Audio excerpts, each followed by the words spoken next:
Hello dear students, welcome to our channel educational goal. और हमारी जो सीरीज चल रही है ग्रामेटिकल सेक्शन की, उसका आज 10वां पार्ट में लेकर आया हूं। तो चलिए जल्दी से हम समझते हैं।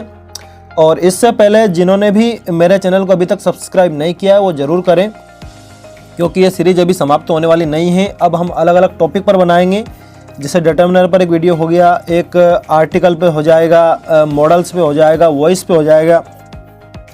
तो सारी जितने भी टॉपिक 12th ग्रामर में पूछे जाएंगे उन सबको हम कवर करेंगे। तो जिन्होंने भी सब्सक्राइब नहीं किया वो जरूर सब्सक्राइब कर लें। चलिए अब हम देखते हैं क्वेश्चन क्या है। पहला क्वेश्चन है, डेजेडेस Ramayana is a sacred book. देखिए, धार्मिक जो पुस्तकें होती हैं उसके सामने हम द लगाते ही हैं, ये एक रूल है द लगाने का। तो इसमें आप क्या लगा देंगे? द लगा देंगे। The Ramayana is a sacred book. आगे देखते हैं, my grandmother is hard of hearing. देखिए मैंने ऑफ बोल दिया है, जाहिर सी बात है। Hard of hearing, hard of hearing का मतलब होता है सुनने में दिक्कत। तो मेरी दादी को सुनने में दिक्कत है, तो इसमें ऑफ ही आएगा। ये एक परमानेंट एक्सप्रेशन है, हार्ड ऑफ हियरिंग, यानी कि सुनने में दिक्कत। ठीक है, आगे देखते हैं। देयर आर, देखिए बहुत बढ़िया एग्जाम्पल है ये, इससे आपको क्लियर होगी बहुत सारी चीजें। कि देयर आर ब्लैंक है precious novels in the library. तो इसका मतलब ये है कि जो लाइब्रेरी में बहुत सारी कीमती, या बहुत सारे तो इसमें अभी है नहीं, लेकिन कि लाइब्रेरी में कीमती उपन्यास हैं। अब देखिए हमें ऑप्शन क्या क्या मिले हैं। हमें ऑप्शन मिले हैं, एक तो लिटिल, एनी, फ्यू और सम। सबसे पहले हम बात करते हैं लिटिल की। देखिए लिटिल कहाँ आता है? लिटिल हम लगाते हैं अनकाउंटेबल नाउन के लिए। तो नॉवेल्स को तो हम गिन सकते हैं कितने उपन्यास हैं, तो ये तो आएगा नहीं। तो लिटिल जो है इसमें समाप्त हो गया, ये नहीं आ सकता। एनी, एनी कब आता है? जब जो सेंटेंस है या तो नेगेटिव होना चाहिए या जो सेंटेंस है वो इंट्रोगेटिव होना चाहिए, दोनों स्थिति नहीं है, तो ये भी कैंसिल हो गया। अब बचा है फ्यू और सम। देखिए फ्यू और सम में क्या डिफरेंस है? फ्यू जो है ना उसको हम केवल काउंटेबल नाउन के लिए यूज करते हैं, जिनको हम गिन सकते हैं ऐसी संख्या के लिए। और जो सम है उसको हम काउंटेबल नाउन के लिए भी यूज करते हैं और अनकाउंटेबल नाउन के लिए भी यूज करते हैं।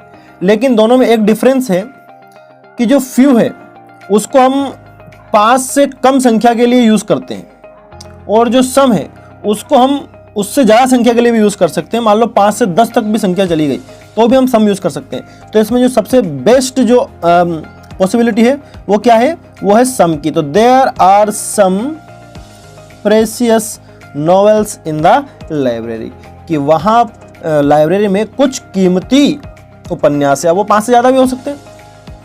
आगे देखते हैं, ब्लैंक है God bless you with A daughter. God bless you, इसमें आशीर्वाद दिया जा रहा है, मनोकामना मांगी जा रही है, की जा रही है। तो देखिए मनोकामना के लिए अपन क्या यूज करते हैं? मे God bless you, may you prosper in your life, कि भगवान आपको समृद्ध करे, आपको ब्लेसिंग दे। तो ऐसी स्थिति में हम मे लगाते हैं। परमिशन के लिए भी मे यूज होता है और विश करने के लिए भी मे ही यूज होता है। तो मे God bless you with A daughter. ठीक है, आगे देखते हैं अगला क्या है। द बिल्डिंग वाज, देखिए बिल्डिंग है उसके बाद वाज है, यानी कि पास्ट कंटिन्यूअस का सेंटेंस है। तो the building was falling down, की बिल्डिंग गिर रही थी। तो इसमें क्या आ जाएगा? इसमें आ जाएगा फॉलिंग आ जाएगा। तो ध्यान दें, इसमें क्या आ जाएगा? Falling. The building was falling down. देखिए अब ये डू एज डायरेक्टेड है, तो पहला वाला जो सेंटेंस है उसको रीअरेंज करना है और एक मीनिंगफुल सेंटेंस बनाना है, जो अभी सही नहीं है। तो देखिए आप देख रहे हैं इसमें Himalaya highest the world mountain of the. आप समझ गए होंगे कि इसमें ये कह रहे हैं कि जो हिमालय है संसार की हिमालय जो है वो संसार का सबसे ऊंचा पर्वत है। तो अपन क्या कहेंगे इसको? हिमालय, पर्वत के सामने भी द लगता है, तो हम कहेंगे the Himalaya is the highest mountain of the world. 9 words हैं, मैंने सब पर क्रमांक लिख दिया है कि the Himalaya is the highest mountain of the world. देखिए हिमालय के सामने भी द लगता है, हाईएस्ट के सामने भी द लगता है, वर्ल्ड के सामने भी द लगेगा। ये सारी बातों का आपको ध्यान रखना पड़ेगा। तो जो हिमालय है वो संसार का सबसे ऊंचा पर्वत है। आगे देखते हैं अगला क्वेश्चन क्या है। तो अगला है the boy is my cousin, the boy is wearing A yellow shirt. कि लड़का मेरा भाई है, लड़का पीली टी शर्ट पहने हुआ है। इसको बनाना है रिलेटिव क्लॉज से कंबाइन करना है, कॉम्प्लेक्स सेंटेंस से बनाना है। तो देखिए लड़का इसमें सब्जेक्टिव केस में है द बॉय, तो हम क्या करेंगे, हम कहेंगे द बॉय सबसे पहले। अब चूंकि ये सब्जेक्ट है तो हु, द बॉय हु, और फिर दूसरे वाले जो ये सेंटेंस दे रखा है इसको ले लेंगे हम इज से, the boy who is wearing A yellow shirt, और पहले वाले से लास्ट टाइम क्या ले लेंगे, इज माई कजन। इससे पहले जो बहुत सारे वीडियो हैं उनमें भी ये बात मैं बता चुका हूँ कि हम कैसे बनाते हैं कि the boy who is wearing A yellow shirt is my cousin. यानी कि जब दोनों सेंटेंस में द बॉय दिया है तो हम सिरों वाले में लेंगे सिर्फ कि द बॉय, और उसके बाद लगा देंगे हु, और पूरा ये जो हम कह रहे हैं कि is wearing A yellow shirt, और फिर उस सेंटेंस में हम क्या लेंगे, इज माई कजन, कि लड़का जो कि पीली शर्ट पहने हुआ है मेरा भाई। ये आपने उसको जोड़ दिया, रिलेटिव किससे जोड़ा, हु से। यानी कि इसमें जो कंजक्शन क्या यूज हुआ है, हु हुआ है।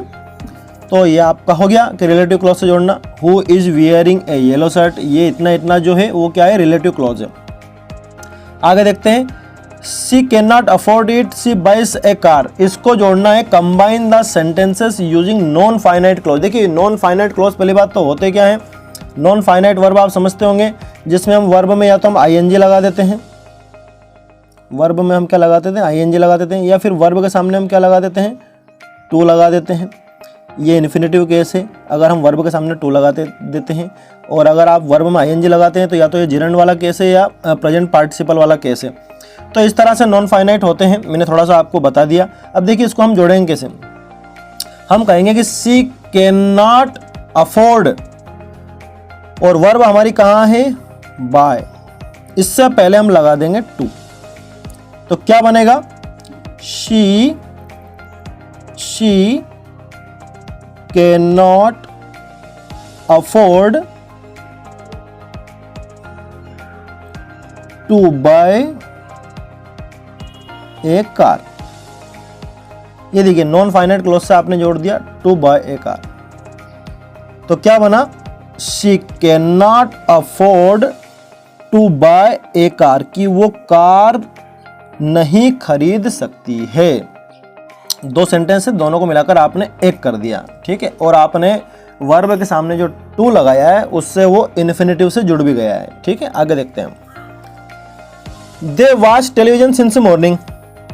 अब इसमें वर्ब की करेक्ट फॉर्म को लिखना है कि सुबह से वो टीवी देख रहे हैं या वो सुबह से टीवी देख रहे थे। तो देखिए क्या करेंगे हम, मान लो हम इसको प्रेजेंट परफेक्ट कंटिन्यूअस टेंस में अगर हम बनाएं इसको, तो हम कहेंगे they have been watching, they have been, watch क्या हो जाएगा, watching, they have been watching television since morning, कि वो सुबह से टीवी देख रहे हैं।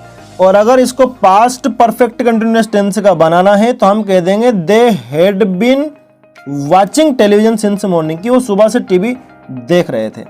तो ये प्रेजेंट परफेक्ट कंटिन्यूअस टेंस का ठीक रहेगा, they have been watching television since morning, ठीक है। आगे देखते हैं, वी आर प्लेइंग फुटबॉल, इसको पैसिव वॉइस में बदलना है। पैसिव वॉइस हम जानते हैं, सबसे पहले ऑब्जेक्ट लेते हैं, ऑब्जेक्ट हमारा क्या है, फुटबॉल है, तो हमने ले लिया फुटबॉल। फुटबॉल के साथ हम सिंगुलर वर्ब यूज करेंगे, फुटबॉल इज, क्योंकि प्रेजेंट टेंस है। अब प्लेइंग है यानी कि हम बीइंग लेंगे, हम जानते हैं कि प्रेजेंट कंटिन्यूअस टेंस में हम जो लेते हैं वो लेते हैं बीइंग, तो फुटबॉल इज बीइंग, प्ले हो जाएगा प्लेड, और बाय अस, कि football is being played by us. ये लास्ट में आंसर सभी के मैं दे रहा हूं, आप देख लेना। अगला देखते हैं, we saw a very good film yesterday, change into negative, negative में बदलना है। ऐसा इसमें कहीं लिखा नहीं है कि मीनिंग ना बदले, ऐसा नेगेटिव बनाना है, तो हम सीधा नेगेटिव बना सकते हैं। तो हम क्या कह देंगे, वी डिड नॉट सी, ये जो सा है इसके स्थान पर हम क्या कर देंगे, डिड नॉट सी, वर्ब की फर्स्ट फॉर्म आ जाएगी, वी शुरू में रहेगा इसी, वी डिड नॉट सी, और बाकी वही ए वेरी गुड फिल्म यस्टरडे, ये बन जाएगा। आप इसको इस प्रकार से भी बना सकते हैं कि जो गुड आया है उसके स्थान पर बैड आ जाएगा, तो क्या बन जाएगा, we saw a very bad film yesterday. दोनों प्रकार से नेगेटिव बन जाएगा। आप हेल्पिंग वर्ब से भी इसको बना सकते हैं, we did not see a very good film yesterday. आगे देखते हैं, the student is very fast, he can win the race, कि स्टूडेंट बहुत तेज है, वो रेस को जीत सकता है। सो डेट से बनाना है, तो हम जानते हैं वेरी के स्थान पर क्या आ जाएगा, so, the student is so fast, और फिर लगा देंगे हम डेट, फिर क्या लगा देंगे हम, डेट, कि the student is so fast that he can win the race, ये हो जाएगा सो डेट से। तो आपने कुछ नहीं किया, सिर्फ द स्टूडेंट इज वेरी, इस वेरी को हटा करके सो लगाया, और जब पहला वाला सेंटेंस हो गया फास्ट तक, उसके बाद आप क्या लगा देंगे, डेट, और फिर दूसरा वाला सेंटेंस आ जाएगा। तो इस तरह से ये इसका सो डेट से बन जाएगा। मैंने इस आंसर में टू और टू से उसको बना दिया, तो मैं आपको जो बता रहा हूँ उसको आप ध्यान रखें, आपको सो डेट से बदलना है। तो आप क्या कहेंगे, the student is so fast that he can win the race. देखिए यहाँ ये आप देख पा रहे हैं, the student is too fast to win the race, ये मैंने टू और टू से बना दिया। आपको ये क्वेश्चन में ये नहीं पूछा है, आपसे पूछा है सो डेट से, तो मैंने आपको बताया the student is so fast that he can win the race. ये बाकी आंसर बिल्कुल सही है। आप लास्ट वाले को जो मैं बता रहा हूँ केवल उसी पर ध्यान दें, इस पर ध्यान ना दें। ये मैंने टू और टू से बना दिया है।